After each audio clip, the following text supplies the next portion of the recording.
Hello viewers, this is algo Bangla 29 Python সিরিজের প্লেলিস্টের আরেকটি নতুন ভিডিওতে আপনাকে স্বাগতম। আজকে আমরা দেখব হচ্ছে পাইথন অপারেটর, অর্থাৎ পাইথন অপারেটর জিনিসটা কি এবং পাইথনে কত ধরনের অপারেটর হয় সেই সম্পর্কে আজকে আমরা বিস্তারিত জানবো।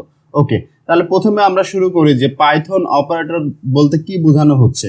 পাইথন অপারেটর আর স্পেশাল সিম্বল, অর্থাৎ পাইথনের যে অপারেটরগুলো আছে সেগুলোকে বলা হয় হচ্ছে স্পেশাল সিম্বল অর কিওয়ার্ড অথবা কিওয়ার্ড বলা হয়। Use to perform operation, operator কেন ব্যবহার করা হয়? অপারেশন পারফর্ম করার জন্য ব্যবহার করা হয়।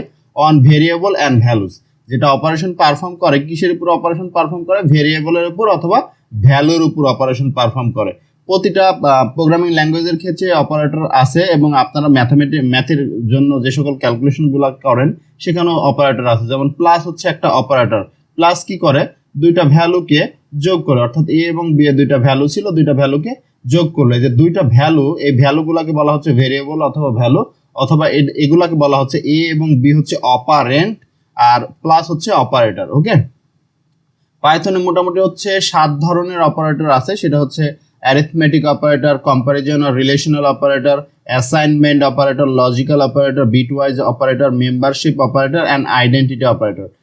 অ্যারিথমেটিক অপারেটর কি এবং এটার কাজ কি এই সম্পর্কিত আমরা পরবর্তী ভিডিওতে বিস্তারিত দেখবো। দেন হচ্ছে কম্প্যারিজন অপারেটর কি এবং এটা কিভাবে ব্যবহার করব, কেন ব্যবহার করব, এটার কোড সহ প্রত্যেকটা টপিকের আমরা কোড সহ পরবর্তীতে বিস্তারিত আলোচনা করব। আশা করি পরবর্তী ভিডিওগুলো সবাই সিকোয়েন্সে একের পর এক দেখতে থাকবেন। ধন্যবাদ সবাইকে। This is algo Bangla 29। ধন্যবাদ।